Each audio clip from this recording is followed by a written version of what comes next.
സുഗമാദേവി സീരിയലിൻ്റെ പുതിയൊരു എപ്പിസോഡിൻ്റെ promo review വിശേഷങ്ങളിലേക്ക് എല്ലാവർക്കും സ്വാഗതം.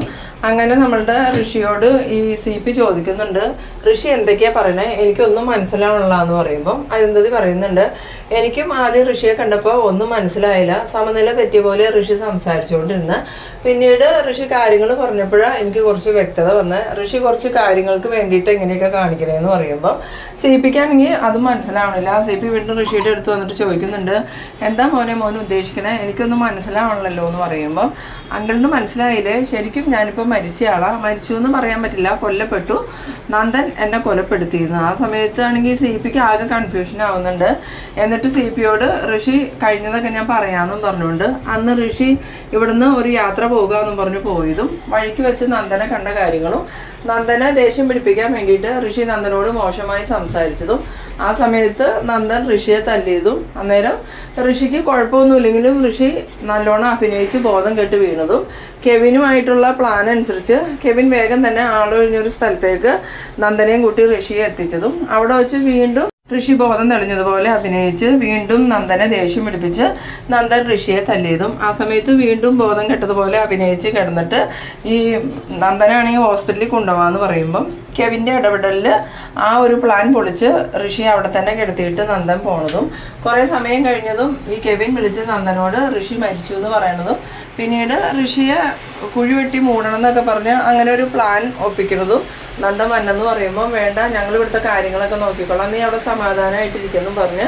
നന്ദനെ ഈ ഭാഗത്തേക്ക് വരുത്താതിരുന്ന കാര്യങ്ങളും അതിനുശേഷം ഈ ഋഷിയുടെ കൊലപാതകം നന്ദൻ ചെയ്തു എന്നുള്ള രീതിയിൽ നന്ദനെ പേടിപ്പിച്ചതും പിന്നെ ഇസബല്ലയുടെ പാപ്പനായിട്ട് നന്ദനെ കസ്റ്റഡിയിൽ എടുക്കാൻ ചെല്ലണതും നന്ദനെ കാണാനായിട്ട് ചന്ദ്രോത്ത് വരുന്ന സമയത്ത് സ്റ്റേഷനിലേക്ക് വരാൻ പറയണതും സ്റ്റേഷനിൽ പോണ സമയത്ത് കെവിനെയും കൂട്ടിക്കൊണ്ട് പോണതും അവിടെ ചെല്ലുമ്പം ഈ പാപ്പനാണെങ്കിൽ ആ ഒരു വീഡിയോയൊക്കെ കാണിച്ചു കൊടുക്കുമ്പം നന്ദൻ പേടിച്ച് നിൽക്കുന്ന സമയത്ത് ഇസബല്ല അതിലിടപെട്ട് ഇസബല്ല കൊലപാതകത്തിൽ നിന്നും നന്ദനെ രക്ഷിച്ചു എന്നുള്ള രീതിയിൽ രക്ഷിച്ചെടുക്കണതൊക്കെ ആയിട്ട് ഒരു സീൻ ക്രിയേറ്റ് ചെയ്ത് നന്ദൻ ശരിക്കും കൊലപാതകം ചെയ്തു എന്നുള്ള മട്ടിൽ നന്ദനെ ഇങ്ങനെ പേടിപ്പിച്ച് നിർത്തിയേക്കണ ആ ഒരു കാര്യങ്ങളും അതുപോലെ ആ കാര്യം പറഞ്ഞ് നന്ദനെ ബ്ലാക്ക്മെയിൽ ചെയ്ത് പ്ലാന്റിന് അനുമതി കൊടുത്ത കാര്യവും പിന്നെ ഫയൽ മോഷ്ടിച്ചെടുത്ത കാര്യമെല്ലാം ഈ ഋഷി പറയുന്നുണ്ട്. ആ സമയത്ത് CP ഇവരോട് ചോദിക്കുന്നുണ്ട്, ഇവിടെ എന്തൊക്കെയാണ് ഋഷി നടക്കുന്നത്, ഇതൊക്കെ ഇനി പുറത്തറിഞ്ഞിട്ടുണ്ട് ഈ പ്രശ്നമാവില്ലേ എന്ന് ചോദിക്കുമ്പം അരുന്ധതി പറയുന്നുണ്ട്, അത് തന്നെയാണ് CP ഞാൻ ഇവരോട് പറയണത്,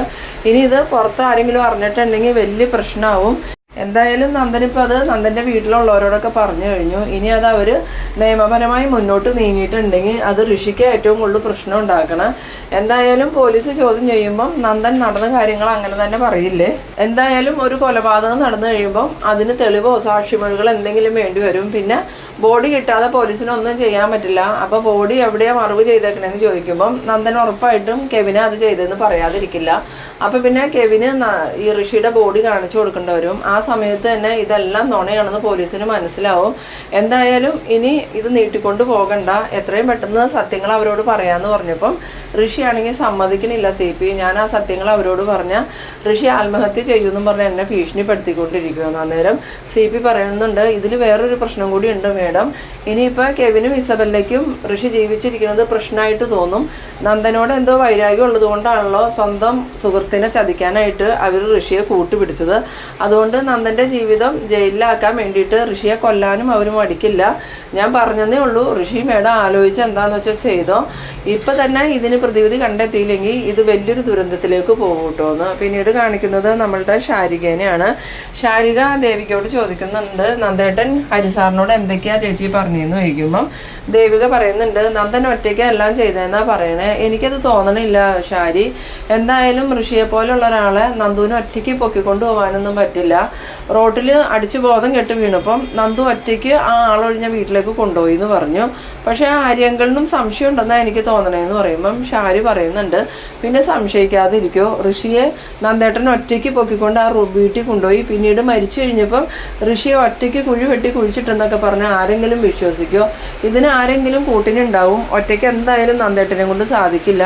ഇനി ഇത് നമ്മളെങ്ങനെ കണ്ടെത്തുമെന്ന് ചോദിക്കുമ്പം എന്തായാലും നന്ദേട്ടനൊന്നിലെ സത്യങ്ങളെല്ലാം തുറന്നു പറയണം, അല്ലെങ്കിൽ നമ്മളായിട്ട് തന്നെ ഇതെല്ലാം കണ്ടുപിടിക്കണം. എന്തായാലും ചേച്ചി ഒന്ന് സമാധാനപ്പെട്ടിരിക്കുക, ഞാൻ എത്രയും പെട്ടെന്ന് ചേച്ചിയുടെ സംശയങ്ങൾക്കുള്ള ഉത്തരം തരാമെന്ന്. അങ്ങനെ നമ്മളുടെ ഷാരിക ദേവികയുടെ അടുത്തുനിന്ന് മാറി നിന്നിട്ട് കെവിന് വിളിക്കുന്നുണ്ട്. കെവിൻ ഫോൺ എടുത്തതും എന്താ ശാരി എന്ന് ചോദിക്കുമ്പോൾ കെവിൻ ചേട്ടൻ ഇപ്പോൾ എവിടെയാ, കെവിൻ ചേട്ടനെ എനിക്കൊന്ന് കാണണമല്ലോ എന്ന് പറയണം. ആ സമയത്ത് കെവിൻ പറയുന്നുണ്ട്, ഞാൻ ഇപ്പം ഇച്ചിരി തിരക്കില്ല, കുറച്ച് സമയം കഴിയുമ്പോൾ ഞാൻ വിളിക്കാം, അപ്പം നമുക്ക് നേരിട്ട് കാണാമെന്ന് പറഞ്ഞ് കെവിൻ ഫോൺ വയ്ക്കുന്നുണ്ട്. ആ സമയത്ത് ശാരിക ഇങ്ങനെ മനസ്സിൽ വിചാരിക്കുന്നുണ്ട്, എന്തായാലും ഇന്നത്തോടുകൂടി ഇതിനകത്ത് കെവിനും ഇസബല്ലയ്ക്കുള്ള പങ്ക് എന്താണെന്ന് ഞാൻ കണ്ടുപിടിക്കും. എന്തായാലും നന്ദേട്ടൻ ഒറ്റയ്ക്ക് ഈ ഒരു ക്രൈം ചെയ്തിട്ടില്ല. അഥവാ നന്ദേട്ടൻ ഋഷിയെ കൊന്നാൽ തന്നെ നന്ദേട്ടന് ഋഷിയെ ഒറ്റയ്ക്ക് കുഴിച്ചിടാനുള്ള കഴിവൊന്നുമില്ല. നന്ദേട്ടനൊരു പാവ, അതുകൊണ്ട് ഇതിൽ നല്ല പങ്കും കെവിനും ഇസബല്ലയ്ക്കും ആയിരിക്കും എന്ന് ഇങ്ങനെ മനസ്സിൽ വിചാരിക്കുന്നുണ്ട്. പിന്നീട് കാണിക്കുന്നത് നമ്മളുടെ മുരളീനെയും ഭാർഗവീനെയൊക്കെയാണ്. ഭാർഗവി ആണെങ്കിൽ ചന്ദ്രോത്ത് ചെന്നിട്ട് തിരിച്ചു വന്നേക്കാണ്. ആ സമയം മുരളി ചോദിക്കുന്നുണ്ട്, അമ്മയോട് ചന്ദ്രോത്ത് പോകണ്ടെന്ന് പറഞ്ഞിട്ട് അമ്മ എന്തിനാ ഇപ്പം ചന്ദ്രോത്ത് പോയെന്ന് ചോദിക്കുമ്പം ഞാൻ പോയതുകൊണ്ട് കുറേ സത്യങ്ങൾ മനസ്സിലാക്കാൻ പറ്റി മുരളി എന്ന് പറയുന്നത്. ആ സമയം ഭാർഗവിയോട് മുരളി ചോദിക്കുന്നുണ്ട്, എന്ത് സത്യം അമ്മയ്ക്ക് ഇപ്പോൾ പുതിയതായിട്ട് കിട്ടിയെന്ന് ചോദിക്കുമ്പം അതുണ്ടല്ലോ, ഇപ്പോൾ ചന്ദ്രോത്ത് പുതിയ പ്രശ്നങ്ങളുണ്ടെന്ന് പറഞ്ഞില്ലേ, അത് ദേവികയും നന്ദനും തമ്മിലുള്ള പ്രശ്നമല്ല, പിന്നെ എന്ത് പ്രശ്നമാണ് ഇപ്പോൾ ചന്ദ്രോത്തുള്ളതെന്ന് ചോദിക്കുമ്പം അത് വേറൊന്നുമില്ല, ആ അരുന്ധതിയുടെ മകൻ ഋഷിയെ കുറേ നാളായിട്ട് കാണാനില്ല എന്നും പറഞ്ഞ് കേസും പ്രശ്നങ്ങളൊക്കെ അല്ലായിരുന്നു. അന്ന് ഋഷിയെ നന്ദനോ ചന്ദ്രോത്തുള്ളവരോ എന്തോ ചെയ്തെന്നൊക്കെ അല്ലേ പറഞ്ഞിരുന്നത്. സത്യത്തിൽ നന്ദൻ തന്നെയാണ് ആ ഋഷിയെ ഉപദ്രവിച്ചത്. നന്ദൻ ഋഷിയെ എന്താ ചെയ്തതെന്ന് ചോദിക്കുമ്പം വേറൊന്നുമല്ല, ഋഷിയെ നന്ദൻ കൊന്നൂന്ന്. അത് കേട്ടതും മുരളി പറയുന്നുണ്ട്, അമ്മയ്ക്ക് എന്താ തലക്ക് ഭ്രാന്ത് പിടിച്ചോ, അതും നന്ദൻ ഋഷിയെ കൊന്നൂന്ന്. നന്ദനൊരു ഉറുമ്പിനെ പോലും നോവിക്കാൻ ധൈര്യമില്ലാത്ത നന്ദൻ ഒരാളെ കൊല്ലണേ എങ്ങനെയാന്ന് ചോദിക്കുമ്പോൾ ഞാൻ പറഞ്ഞത് സത്യടാ, എന്നോട് പ്രഭക്കുഞ്ഞ് തന്നെ ഇത് പറഞ്ഞതെന്ന് ചോദിക്കുമ്പം പ്രഭേൻ്റെ അത് വെറുതെ പറഞ്ഞതായിരിക്കും എന്ന് പറയുമ്പം ഇല്ല, നന്ദൻ സിദ്ധാർത്ഥ സാറിനോടും ദേവികയോടും അതുപോലെ ഗിരീഷിനോടും എല്ലാവരോടും ഈ സത്യം തുറന്നു പറഞ്ഞു കഴിഞ്ഞു. അത് മാത്രമല്ല, ഇപ്പോൾ ഹരിസാറ് വന്നിട്ടില്ലേ, അത് ഈ കേസിൻ്റെ കാര്യത്തിന് വേണ്ടി തന്നെ നന്ദൻ്റെ കാര്യത്തിൽ തീരുമാനം ഉണ്ടാക്കാനാണ് ഹരിസാറ് വന്നേക്കണം. ഇനി നന്ദൻ്റെ കാര്യത്തിൽ എന്ത് തീരുമാനം ഉണ്ടാക്കാനാ, എന്നാലും നന്ദൻ്റെ ജീവിതം പോയില്ലേന്ന് ഗൗരി പറയുമ്പോൾ അതൊന്നും അല്ലടി ഗൗരി, എന്തായാലും ഹരിസാറ് ഒരു ജഡ്ജിയൊക്കെ അല്ലേ, അപ്പോൾ ഈ കേസ് എങ്ങനെ മുന്നോട്ട് കൊണ്ടുപോകാമെന്ന് തീരുമാനിക്കാൻ വേണ്ടിയിട്ട് സിദ്ധാർത്ഥ സാറ് തന്നെ ഹരിസാറിനെ വിളിച്ചു വരുത്തിയ, എന്തായാലും ഇതിന് നന്ദൻ ജയിലിൽ പോകേണ്ട വരുമെന്ന് ഗൗരി പറയുമ്പം അതൊന്നുമില്ല, സിദ്ധാർത്ഥൻ സാറും ഹരിസാറും ദേവിക എല്ലാവരും ചേർന്ന് നന്ദനെ രക്ഷിച്ചെടുക്കുമായിരിക്കും. പിന്നീട് കാണിക്കുന്നത് നമ്മളുടെ ദേവികയാണെങ്കിൽ പ്രഭാവതിയുടെ അടുത്തേക്ക് വരാണ്. പ്രഭാവതി ദേവികയെ കണ്ടതും മോൾ ഇനിയെങ്കിലും ഇവിടെ വന്ന് നിൽക്കുക, ഇപ്പം മാധവന് കുഴപ്പമൊന്നുമില്ലല്ലോ, ഇനി മോള് കുറച്ച് ദിവസം ഇവിടെ വന്ന് നന്ദൻ്റെ ഒപ്പം താമസിക്കുക, നന്ദനൊരു സമാധാനമാവും എന്ന് പറയുമ്പം ദേവിക പറയുന്നുണ്ട്, ഇല്ലമ്മേ, ഇനി ഒരിക്കലും എനിക്ക് നന്ദുവിൻ്റെ കൂടെ ജീവിക്കാൻ പറ്റില്ല. കാരണം ഇതിനു മുമ്പ് ഞാൻ വിചാരിച്ചിരുന്നത് എനിക്ക് ഒരിക്കലും നന്ദുവിനെ പിരിഞ്ഞ് ജീവിക്കാൻ പറ്റില്ല, നന്ദുവിന് എന്ത് സംഭവിച്ചാലും ഞാൻ നന്ദുവിൻ്റെ കൂടെ തന്നെ ഉണ്ടാവുന്ന. പക്ഷേ ഇപ്പം എൻ്റെ ധാരണയൊക്കെ മാറി, നന്ദു എൻ്റെ മനസ്സിൽ നിന്നും കളഞ്ഞിട്ട് ഇസബല്ലയ്ക്കൊപ്പം പോയോ അന്ന് നന്ദു എൻ്റെ മനസ്സിൽ മരിച്ചു കഴിഞ്ഞു. ഇനിയിപ്പോൾ ഞാനിവിടെ വരുന്നതും അമ്മയായിട്ട് കാര്യങ്ങൾ സംസാരിക്കുന്നതും നന്ദുവിൻ്റെ ആ കേസിൻ്റെ കാര്യത്തിൽ എന്ത് ചെയ്യാൻ പറ്റുമെന്ന് അറിയാൻ വേണ്ടിയിട്ടാണ്.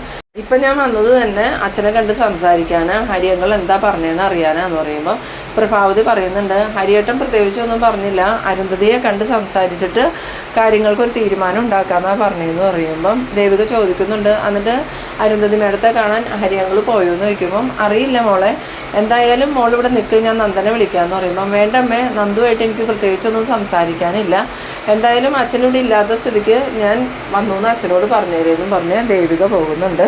പിന്നീട് കാണിക്കുന്നത് നമ്മളുടെ കെവിനാണെങ്കിൽ ശാരികയെ നോക്കി നിൽക്കുകയാണ്. ആ സമയത്ത് ശാരിക അങ്ങോട്ട് വരുന്നുണ്ട്. ശാരികയെ കണ്ടതും കെവിൻ ശാരികയോട് ചോദിക്കുന്നുണ്ട്, എന്താ ശാരി അത്യാവശ്യമായിട്ട് എന്നെ കാണണമെന്ന് പറഞ്ഞതെന്ന് ചോദിക്കുമ്പം കെവിൻ ചേട്ടൻ അറിഞ്ഞില്ലേ, നന്ദേട്ടൻ ഒരു കൊലക്കേസിൽ പ്രതിയാ, ആ ഋഷിയെ നന്ദേട്ടൻ കൊന്നെന്നാണ് പറയണതെന്ന്. ആ സമയം കെവിന് എന്തൊക്കെ അറിയാമെങ്കിലും കെവിൻ അറിയാൻ പാടില്ലാത്ത പോലെ അഭിനയിക്കുന്നുണ്ട്. എന്നിട്ട് കെവിൻ ചോദിക്കുന്നുണ്ട്, എന്താ സത്യത്തിൽ സംഭവിച്ചതെന്ന് ചോദിക്കുമ്പം അതൊന്നും എനിക്കറിയില്ല, നന്ദേട്ടൻ്റെ കൂടെ വേറെ ആരൊക്കെയുണ്ട്, പക്ഷെ നന്ദേട്ടനെ അവരെയൊക്കെ മറച്ചു വയ്ക്കുമെന്ന് പറയുമ്പം കെവിൻ വീണ്ടും ഞെട്ടുന്നുണ്ട്. അപ്പോൾ ഈ കെവിൻ്റെ മുഖഭാവത്തിൽ നിന്നും തന്നെ ശാരികയ്ക്ക് മനസ്സിലാവുന്നുണ്ട് ഈ കെവിനായിരിക്കും കൂടെ ഉള്ളതെന്ന്. അന്നേരം കെവിൻ ചോദിക്കുന്നുണ്ട്, ഷാരി നീ എന്തൊക്കെയാ ഈ പറയണേ, നന്ദനെ ഒറ്റയ്ക്കാ ചെയ്തതെന്നല്ലേ നന്ദൻ പറഞ്ഞ്, പിന്നെ കൂടെ ആളുണ്ടാവണേ ഇങ്ങനെ, അങ്ങനെ ആരെങ്കിലും ഉണ്ടെങ്കിൽ നന്ദൻ പറയില്ലേ എന്ന് ചോദിക്കുമ്പോൾ അല്ല, നന്ദേട്ടൻ്റെ സംസാരത്തിൽ നിന്നും ഞങ്ങളതൊന്നും വിശ്വസിച്ചിട്ടില്ല, കാരണം നന്ദേട്ടനെ ഒറ്റയ്ക്ക് ഋഷിയെ കൊല്ലാനോ ഋഷിയെ ചുമന്നുകൊണ്ടേ കുഴിച്ചിടാനോ ഒന്നും സാധിക്കില്ല. അതുമാത്രമല്ല, ഒരാളെ കൊന്നു കഴിഞ്ഞാൽ പെട്ടെന്ന് തകർന്നു പോണ മനസ്സാണ് നന്ദേട്ടൻ്റെ, അത്ര തൻ്റെ ഉള്ള ആളൊന്നുമല്ല. അതുകൊണ്ട് തന്നെ ഋഷി മരിച്ചു എന്ന് അറിയുമ്പോൾ തന്നെ നന്ദേട്ടൻ്റെ സമനില തെറ്റിയിട്ടുണ്ടാവും. അങ്ങനെയുള്ള നന്ദേട്ടൻ ഒരിക്കലും ഋഷിയെ കുഴിവെട്ടി കുഴിച്ചിടാനൊന്നും നിൽക്കില്ല. എന്തായാലും ഇതിനെല്ലാം കൂട്ടിന് നന്ദേട്ടൻ്റെ കൂടെ ആളുണ്ടായിരുന്നു. ചിലപ്പോൾ ഒരാളാവാം, രണ്ടാളാവാം, അല്ലെങ്കിൽ ഒരു സംഘം ആളുകൾ തന്നെ ഉണ്ടാവും. അല്ലാതെ നന്ദേട്ടൻ ഇത് ഒരിക്കലും ഒറ്റയ്ക്ക് ചെയ്യില്ല. എന്തായാലും ഈ കാര്യത്തിൽ ഹരിയങ്കിളിനും സംശയമുണ്ടെന്നോ അത് കേട്ടതും കെവിൻ ചോദിക്കുന്നുണ്ട്, ആരാ ഈ ഹരിയങ്കിൾ എന്ന് ചോദിക്കുമ്പോൾ ഹരിയങ്കിൾ ജഡ്ജിയ സിദ്ധാർത്ഥൻ സാറ് ഹരിയങ്കളിനെ ഇപ്പോൾ വിളിച്ചു വരുത്തിയേക്കണേ. ഹരിയങ്കളിനോട് സിദ്ധാർത്ഥൻ സാറ് കാര്യങ്ങളൊക്കെ പറഞ്ഞു. നന്ദേട്ടൻ എല്ലാ സത്യങ്ങളും പറഞ്ഞു. പക്ഷേ നന്ദേട്ടൻ എന്തൊക്കെയോ കാര്യങ്ങൾ മറച്ചു വെക്കുന്നുണ്ടെന്നുള്ള കാര്യം ഹരിയങ്കളിന് മനസ്സിലായിട്ടുണ്ട്. എന്തായാലും ഇനി കേസുമായിട്ട് മുന്നോട്ട് പോകാൻ തന്നെയാണ് ചന്ദ്രോത്തുള്ളവരുടെ തീരുമാനം. അത് കേട്ടതും കെവിനാണെങ്കിൽ ആകെ ഷോക്കാവുന്നുണ്ട്. കെവിൻ്റെ ആ സമയത്തെ വെപ്രാളവും വിഷമവും കാണുമ്പോൾ തന്നെ ശാരിക കാര്യങ്ങളൊക്കെ ഉറപ്പിക്കുന്നുണ്ട്. ശാരിക മനസ്സിൽ വിചാരിക്കുന്നുണ്ട്, എന്തായാലും നന്ദേട്ടനെ ഈ രീതിയിൽ ആക്കിയത് കെവിൻ ചേട്ടൻ ഒറ്റ ഒരുത്തന. അതെനിക്ക് എന്തായാലും മനസ്സിലായിട്ടുണ്ട്. ഇനി അധികം ദിവസമൊന്നും ഇയാളുടെ മുഖംമൂടി വെച്ചുകൊണ്ട് നടക്കാനൊന്നും ഇയാൾക്ക് പറ്റില്ല. എത്രയും പെട്ടെന്ന് ഇയാളുടെ ഇസബല്ലയുടെയും കള്ളത്തരമൊക്കെ ഞങ്ങൾ കണ്ടുപിടിക്കും. നന്ദേട്ടൻ എന്തായാലും ഒറ്റയ്ക്ക് കൊലപാതകം ചെയ്തിട്ടുമില്ല, കുഴിച്ചിട്ടിട്ടുമില്ല. അതിന് സപ്പോർട്ടായിട്ട് ഇയാളും ഉണ്ടായിരുന്നു. നന്ദേട്ടൻ ജയിലിൽ പോയാൽ കൂടെ ഇയാളെ ഞാൻ വിടുമെന്നൊക്കെ ഇങ്ങനെ മനസ്സിൽ വിചാരിക്കുന്നുണ്ട്. പിന്നീട് കാണിക്കുന്നത് നമ്മളുടെ ഇസബല്ലേനെയാണ്. ഇസബല്ലേനെ കാണാനായിട്ട് കെവിൻ ചെന്നേക്കാണ്. കെവിൻ ചെന്നതും ഇസബല്ലയോട് പറയുന്നുണ്ട്, ബെല്ല കാര്യങ്ങൾ കൈവിട്ട് പോവുകയാണെന്നൊരു സംശയമുണ്ട്. ഇനി നമ്മൾക്ക് ഈ നാടകം അവസാനിപ്പിക്കേണ്ട വരുമെന്നാണ് തോന്നണേ. ഋഷി എത്രയും പെട്ടെന്ന് പുറത്ത് വരണം. അതുമാത്രമല്ല ഋഷി മരിച്ചിട്ടില്ലാന്ന് എങ്ങനെയെങ്കിലും ചന്ദ്രോത്തുള്ളവരെ അറിയിക്കുകയും ചെയ്യണം. ആ സമയത്ത് ഇസബല്ല ചോദിക്കുന്നുണ്ട്, എന്താ കെവിൻ നിനക്കിപ്പോൾ ഇങ്ങനെ തോന്നാൻ കാരണം? അതല്ല ബെല്ല, ഇനിയും നമ്മളിങ്ങനെ മുന്നോട്ട് പോയാൽ കാര്യങ്ങൾ കൈവിട്ടു പോകുന്നു. ആ സമയത്ത് ബെല്ല പറയുന്നുണ്ട്, എന്ത് കൈവിട്ടു പോകുന്ന, എനിക്ക് പ്രശ്നമൊന്നും ഉണ്ടാവാൻ പോണില്ല. ഇനിയിപ്പോൾ നന്ദനും ദേവികയും ഒരുമിച്ച് ജീവിക്കാനാണ് തീരുമാനിക്കണമെങ്കിൽ ഉറപ്പായിട്ടും ഞാൻ നന്ദനെ ജയിലിലേക്ക് വിടും. അതെങ്ങനെയാണ് ബെല്ല, ഋഷി ജീവിച്ചിരിക്കുന്നുണ്ടല്ലോ, പിന്നെ എങ്ങനെയാണ് നന്ദൻ ജയിലിൽ പോണേന്ന് ചോദിക്കുമ്പോൾ, അത് ഞാൻ നിന്നോട് നേരത്തെ പറഞ്ഞില്ലേ, നന്ദനെ ജയിലിൽ വിടാൻ വേണ്ടിയിട്ട് ഋഷിയെ കൊല്ലാനും ഞാൻ മടിക്കില്ല. ഇനിയിപ്പോൾ നീ നന്ദൻ്റെ കൂടെ കൂടി എനിക്കിട്ട് എന്തെങ്കിലും തിരിച്ച് പണിയാനാ തീരുമാനിച്ചേക്കണമെങ്കിൽ നിന്നെ ഞാൻ വെറുതെ വിടില്ല. എൻ്റെ സ്വഭാവം നിനക്കറിയാലോ. എനിക്കങ്ങനെ ആളും തരവും നോക്കേണ്ട കാര്യമൊന്നുമില്ല. എനിക്ക് എന്തെങ്കിലും നേടണമെന്ന് ഞാൻ ആഗ്രഹിച്ചിട്ടുണ്ടെങ്കിൽ അത് നേടിയിട്ടേ ഞാൻ ഇരുന്നിട്ടുള്ളൂ. എൻ്റെ ജീവിതത്തിൽ നടക്കാതെ പോയ ഒരേ ഒരു കാര്യം അത് നന്ദന.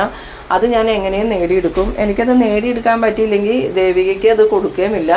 എങ്ങനെയെങ്കിലും അതില്ലാണ്ടാക്കാനാണ് ഞാൻ നോക്കുള്ളൂ. ഇനിയിപ്പോൾ അതിനെതിരായിട്ട് നീ നിന്നാൽ നിന്നെ ഞാൻ ഇല്ലാണ്ടാക്കുമെന്നും പറഞ്ഞ് ഈ ഇസബല്ലയാണെങ്കിൽ ഭ്രാന്തെടുത്തതുപോലെ കെവിനോട് ഇങ്ങനെ സംസാരിക്കുന്നുണ്ട്. ആ സമയത്ത് ഇസബല്ലയുടെ ആ പ്രവൃത്തി കാണുമ്പം കെവിനാണെങ്കിൽ ആകെ പേടിയാവുന്നുണ്ട്. ഇവളിനി എന്തൊക്കെ ചെയ്തു കൂട്ടും എന്നുള്ള ആ ഒരു പേടിയിൽ കെവിൻ ഇങ്ങനെ നിൽക്കണ ആ ഒരു സീനിലാണ് ഈ എപ്പിസോഡ് അവസാനിക്കുന്നത്. അപ്പോൾ എന്തായാലും ഇസബല്ലയുടെ ഈ പെരുമാറ്റം കൊണ്ട് കെവിൻ തന്നെ മിക്കവാറും സത്യങ്ങളൊക്കെ എല്ലാവരോടും തുറന്നു പറയാനാണ് സാധ്യത. അപ്പോൾ നിങ്ങളെൻ്റെ വീഡിയോ ആദ്യമായി കാണുന്നവരാണെങ്കിൽ ചാനലൊന്ന് സബ്സ്ക്രൈബ് ചെയ്യാനും ലൈക്ക് ചെയ്യാനും മറക്കരുത്. അടുത്തൊരു എപ്പിസോഡുമായി കാണാം.